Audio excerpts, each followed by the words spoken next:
Sweet dreams. Hello guys, and welcome back to our channel. Today we will be discussing the anatomy of one of the more complicated characters in Marvel, and rightfully so. Psylocke is a character who many of you know as the purple-haired ninja assassin, with great psychic powers, wielding a cool glowing blade, right? But do you all know how this look of hers came about, and maybe why she is referred to by two different names at different parts of the comics? In this video we will be dissecting her anatomy and will address all the major parts, from the bionic eyes she had briefly to the major body swaps she went through, and many more events that will come about. So, without much further ado, let's get into the video.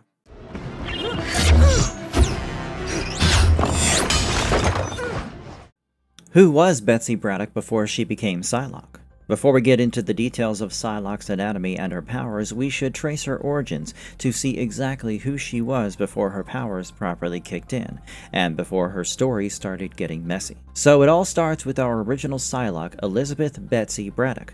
She first appeared in Captain Britain issue number 8 in 1976, while issue number 10 was her first cover appearance. Betsy is the older of the twins, with the other one named Brian Braddock. The twins and their older brother Jamie are part of the Braddock family in Essex, with their father secretly being from Otherworld, sent to Earth 616 by Merlin to father the future Captain Britain. While originally Jamie was thought to be that captain, it turned out that he wasn't fit for it, and soon the twins were born, of whom Brian grew up to become Captain Britain. On the other hand, as a teenager, Betsy moved to New York to pursue a career in modeling, at the same time that her psychic abilities kicked in, right after a traumatic incident. However, she could not harness and regulate her powers properly yet, but this is where her life as a mutant slowly starts settling in. Soon afterwards, a murder disguised as an accidental explosion killed her parents, and by that time she had become a licensed charter pilot.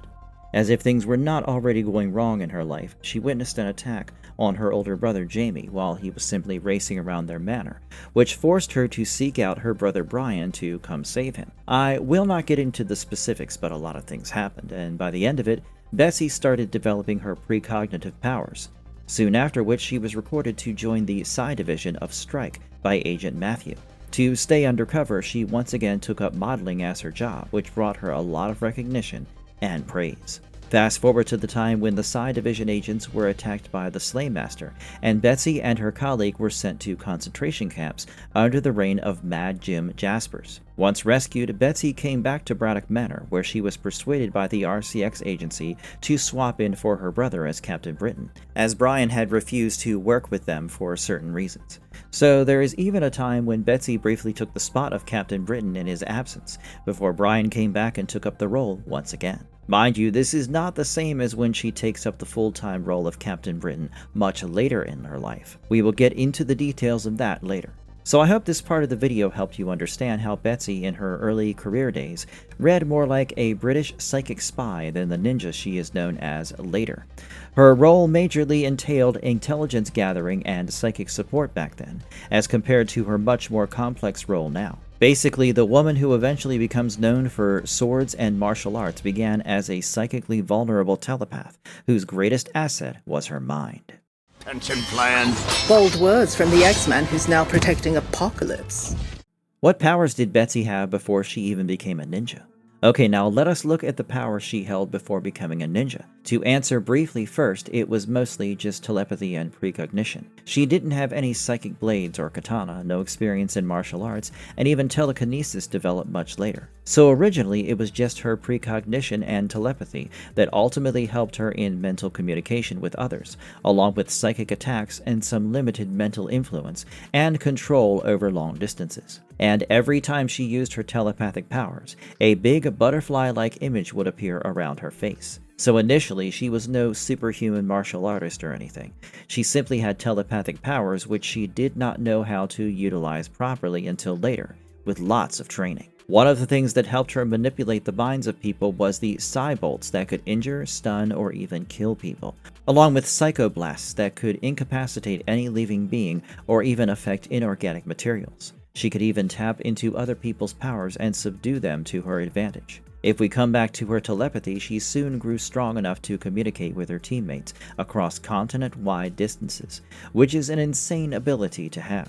This ability extended to scanning vast towns and cities as well, to get info on the residents' current conditions and status. Tie all of this with an additional ability of hers, precognition, however infrequently, and she now has some information needed to sense oncoming danger. With her power to sense future happenings and her ability to read into people's minds, she could map out disastrous incidents with some degree of precision, which made her an invaluable asset to anyone. However, her powers mostly lay in neural or mental aspects. She was no master of martial arts back then, before the body swap. So when it came to close-range combat, she was as much in danger as any other mortal human. This is why early stories could place her in danger from close-range threats such as Sabretooth. This shows the contrast between pre-swap Betsy and post-swap Betsy. While her later self would fight in close combat and at arm's length, her previous self would attack from the mind outward.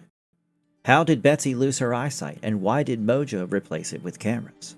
Apart from her traumatic family accidents, Betsy Braddock also had to go through the torture of being blinded by the Slaymaster, which happened when she had stepped in to fill in during her brother's absence as Captain Britain briefly. She had been lured in by Vixen as part of an ambush where Slaymaster took the golden opportunity and brutally blinded Betsy. Due to their twin telepathic connection, Brian felt her pain and realized his sister was in trouble, and so he went to rescue her, after which he decided to take back his role as Captain Britain.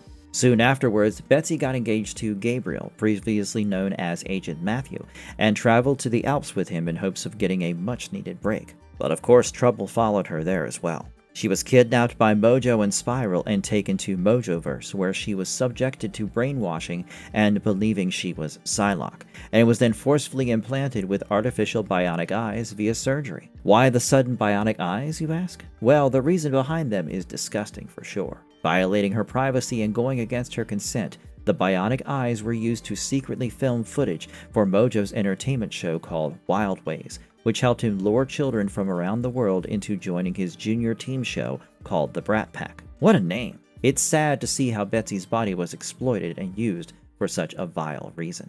What really happened when Betsy Braddock swapped bodies with Quanon? Now we come to one of the main parts of this video, understanding what exactly happened when Betsy got her body swapped with Quanon. The swap happened after the X-Men emerged from the Siege Perilous, which is a gem that creates a portal of sorts, when Psylocke ended up somewhere near China after coming out of it amnesiac. This is when the ninja clan, the Hand, found her, and the clan's leader, Matsuo Surayaba, was informed about the chance to save his brain-dead lover, Quanon, by using Psylocke's telepathic abilities. So he let Spiral use Psylocke to save Quanon, but not in the way he imagined. Spiral took the liberty to inhumanely swap their minds and abilities into each other's bodies by merging their genetic structures, which ended up blending their memories, abilities, psychic traits, etc. as well. Additionally, both bodies possess some level of Betsy's telepathic power. More specifically, when I say their genetic structures were blended, it is most evident in their physical looks after the body swap. Both women now had mixed Eurasian features, including similar facial features and the famous purple hair and eyes. So now Betsy was inhabiting Quanon's body while Quanon had Betsy's body. And Betsy in the new body went on to become the Hand's prime assassin, Lady Mandarin, working for the Mandarin in Hong Kong after Matsuo brainwashed her. This swap and subsequently her work for the Mandarin led her to gain remarkable fighting and combat skills through training as well as the memories and traits blended in during the swap, which aided in channeling her psychic powers into her now famous psychic knife. A katana-like psychic blade was also wielded by Quanon while inhabiting Betsy's body. We will talk more about the psychic blades a little later. So basically, this transformation helped her acquire martial arts and fighting skills, after which she started relying more on her physical skills than just her telepathy. Another thing worth mentioning is how this swap brought in a lot of controversy and complications, especially due to the racial swapping, which put pressure on Marvel to make revisions and many changes to it, making it one of the most complicated retcons in Marvel. How did the body swap turn Betsy into Lady Mandarin?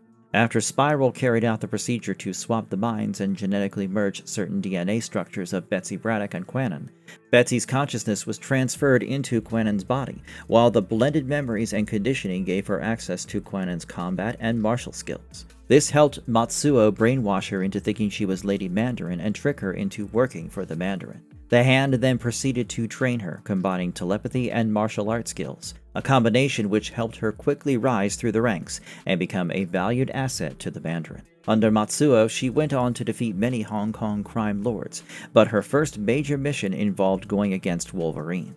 Wolverine, upon immediate psychic contact with Betsy, helped her remember her true identity and break free from the hand's conditioning. This way, she completely rejected the role of Lady Mandarin and ran away with Wolverine and Jubilee. This is why the Psylocke who returned to the X-Men was Betsy in Quentin's purple-haired Asian body, with Betsy's memories and abilities blended with aspects of Quentin. And her training under the hand helped her gain the invaluable skills of martial and combat techniques. But let me remind you, both women here are victims of this transformation. None of them consented to this, and both bodies were compromised because of this. Their identity and agency were violated. How does Psylocke's psychic knife actually work? Psylocke could summon a psychic knife by channeling her telepathic energy into the weapon after the body swap happened, making it the second major update to her powers after the transformation. This knife functions similarly to her Psybolt's ability, the only difference being that the knife was used for close range as opposed to her long-distance bolt attacks, which was perfect for her post-transformation body, because Quentin's body and her training under the hand gave her the exceptional martial skills apt for close-range combat and attacks. So the knife and her newly gained skills became an excellent combination for close attacks and strikes. And this knife isn't a literal physical blade or something. It is psychic energy channeled in the form of a weapon, mainly described as the focused totality of her psychic powers, which when used would fry the enemy's nervous system and mind, leaving them stunned and vulnerable, a skill which became very valuable during fights. She quickly became skilled enough to wield two knives at the same time, becoming a major threat to enemies. There is an instance in the 2009-2010 Psylocke miniseries, issue number 4, where Psylocke drives her psychic knife into Matsuo and kills him.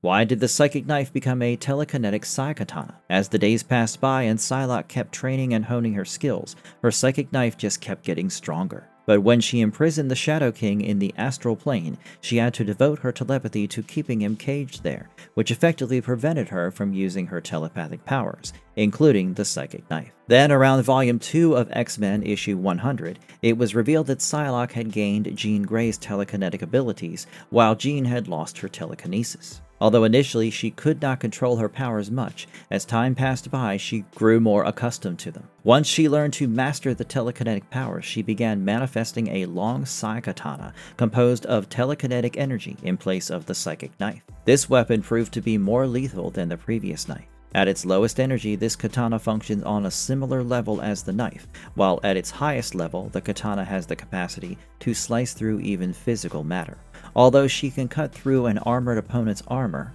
while leaving the person only stunned or unconscious. Since the weapon literally glows as well, it can be used as a light source when required.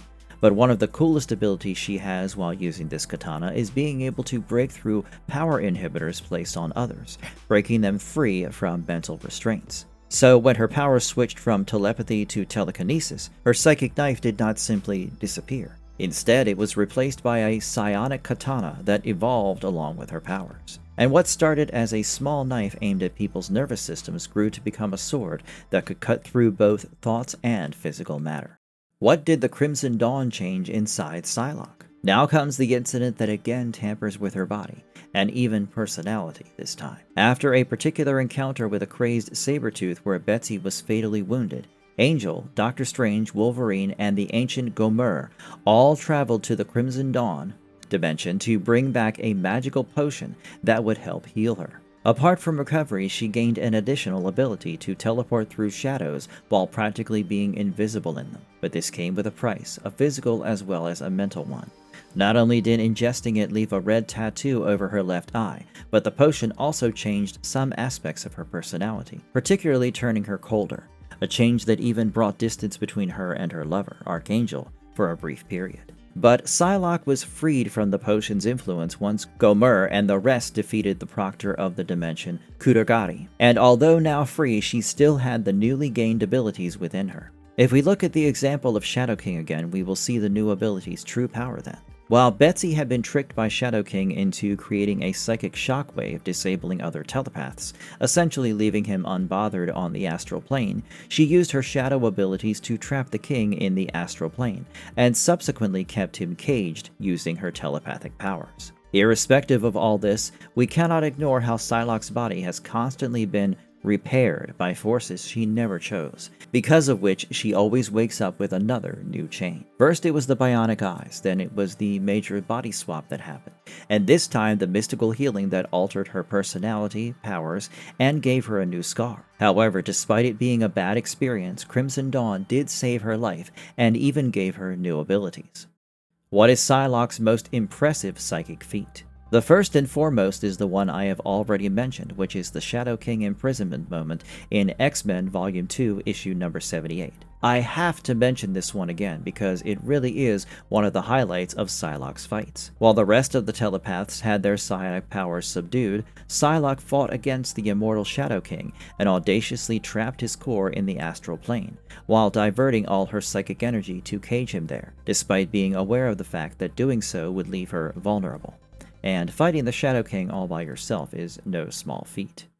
How did Betsy become Captain Britain, and what did that do to her power set? During the Krakoan era, following the creation of the Mutant Island Nation and Betsy and Quanon being separated and returned to their original bodies, Betsy eventually relinquished the Psylocke codename entirely and adopted Captain Britain, which she held very briefly decades prior, in place of her brother Brian for a brief period. This change significantly altered her role from that of an X-Man and former assassin to a defender linked more to Britain, Otherworld, and the wider Captain Britain Corps, eventually becoming the leader of Excalibur. It should be clarified, though, just what the mantle grants Betsy, as over time the power associated with it has been exaggerated. Her established mutant powers of telepathy, telekinesis, and the Psi Dagger are not granted by the mantle. They are separate powers she already had, and she has never become all-powerful over Otherworld. The mantle technically grants her superhuman strength, durability, speed, flight, and teleportation to Otherworld. It is more akin to a high-powered suit of armor than a reality warp. And for the first time in decades, Betsy is truly in her own body and operating under a name unrelated to the Hand or Quanon's body. How did X of Swords split Betsy into a multiverse of Captain Britons? During the Krakoan era, Betsy was chosen by prophecy as one of Krakoa's champions for the X of Swords tournament. She was up against an Araki opponent in the tournament, Iska the Unbeaten, when, due to a spell cast by Saturnine, Betsy got shattered into pieces in the middle of the battle as Iska's sword, Mercy, struck Betsy's Starlight Sword, shattering both the weapon and Betsy herself. Yes, quite literally shattered like pieces of glass. This was done intentionally by Saturnine because she intended to restore Brian Braddock as Captain Britain, but in the process of this, her spell shattered Betsy across the multiverse. When Saturnine tried restoring the Captain Britain core, she expected Brian Braddock, but was shocked to see Betsy Braddock, that too with multiple alternate versions. Let's keep this precise though, she doesn't personally create the multiverse. What happens is narrower and stranger than that. Her fragmented cells became the foundation for the rebuilt Captain Britain core, which elevates her standing with Otherworld considerably. So, after destroying a dangerous gate that magically appeared on the mutant island, and then proceeding to take part in the tournament which would help save the island, she got shattered to pieces, just to come back even with a fragmented identity and different versions of herself. This shows Betsy's true powers and her abilities. If the earlier sections were about Betsy's identity being taken from her, this is the moment her identity gets multiplied instead. The ultimate version of the fractured anatomy premise this whole video is built around. However, as mentioned earlier, her spirit is eventually recovered and restored with the help of Excalibur and Quanon. How did Betsy and Quanon finally get their own bodies back? Years of retcons, deaths, and fixes eventually led to the body swap getting resolved properly in the 2018 limited series Hunt for Wolverine, Mystery in Madripoor, issue number 4. Betsy's own soul, which had been consumed by a psychic vampire, Sapphire Styx, broke free and used Styx's absorbed psychic energy to recreate a version of Betsy's original body. This allowed Quanon's mind to permanently return to her own body. At this time, both Betsy and Quanon will return to their own physical forms. This doesn't, however, nullify the history and damaging effects that Spiral and Matsuo inflicted on the bodies of both individuals, but it successfully resolves the primary violation that affected both of them for the greater part of 3 decades. After going into the Krakoan era, Betsy embraced the identity of Captain Britain, while Quanon assumed her position as Psylocke, joining teams such as the Fallen Angels and the Marauders and becoming field leader of the Hellions in the new role that she had come to find for herself. Both of them have retained the psychic powers that they had acquired during the body swap. This moment was the biggest acknowledgement of the criticism that had followed the body swapping incident, which was regarded as one of the most racially controversial retcons in mainstream superhero comics, especially when they took a white British character and redrew her as a Japanese woman through a transformation that was later retconned into the Quanon body swap story. So this 2018 separation was like a redemption for Marvel, and it gave them a chance to give back the identities of the two women in their original bodies. Why is the Psylocke name controversial again in 2026? As of August 2026 at San Diego Comic-Con, Marvel revealed a new upcoming series titled Maximum X-Men, written by Christopher Yost and illustrated by Tony S. Daniel, that is slated to hit shelves by the end of the year. Led by Storm, the series is scheduled to feature Wolverine, Colossus, Bishop, Iceman, Firestar, Justice, and, according to Marvel's press release and its cover art, the team's Psylocke, Betsy Braddock. This is where things get complicated. If Quanon had been carrying the moniker of Psylocke since 2019, and was still in the recent 2024 core lineup of X-Men, then why the sudden shift to Betsy Braddock again? As it turns out, we do have a bit of an answer now. In an August 2026 interview with AIPT's X-Men Monday, writer Christopher Yost let it slip that Betsy actually won't be going by the name Psylocke in this book at all, despite Marvel's own press release and cover art branding her that way at the reveal. Interestingly, even the interviewer's own question referred to as Betsy Braddock, catching themselves mid-word. So while Marvel's marketing called her Psylocke, the writer himself is already distancing the character from that codename. That still leaves Quanon's status as Psylocke up in the air, and nothing from Marvel or Yost addresses what happens to her identity now. Why have movies and cartoons avoided Psylocke's most complicated story? All the adaptations to date, while utilizing the character's most striking imagery of purple hair, martial artist mastery, and glowing psionic katana, have not actually really addressed the swap narrative. It demands significant continuity and carries uncomfortable identity and consent-related questions that cannot easily be condensed into 2 hours or a children's cartoon episode's frame time. For reference, we have the 90s X-Men the Animated Series, featuring a straightforward psychic ninja version of Betsy, voiced by Tasha Sim, with no swap mentioned. In X-Men Apocalypse 2016, actress Olivia Munn performed Psylocke, a version that focused purely on the combat and visual elements, such as taekwondo, gymnastics, and the like. In Deadpool and Wolverine 2024, an alternate dimension version of the psionic character is played by stunt performer Aisha Hussein. All three pieces of media follow the same pattern for Psylocke, and that is going with the typical purple hair and eyes visuals, along with her martial skills. But when it comes to explaining how she came about to be like this, none of them take the responsibility to do so, which just makes the comic versions a lot more interesting, but sadder at the same time. Well done, but I only need one of me! Well, if you look past all the layers of Psylocke as a character, past her typical hair and psychic sword, you will see an anatomy that speaks of an identity that was never truly fixed. Betsy Braddock has been a British spy, a blinded hero, a woman forced into someone else's body, a brainwashed assassin, a telepathic weapon, and a Captain Britain split across an entire multiverse. Even her psychic blade is the manifestation of a mind broken beyond repair, but still powerful nonetheless. And now, even though Betsy and Quanon have already returned to their own bodies, Marvel still seems to be debating about their roles. Anyway, let me know down in the comments what you think of Psylocke's character, and what you think Marvel is cooking this time with Psylocke and her role. Please don't forget to like and share this video and subscribe to our channel. That is all for today. See you all next time.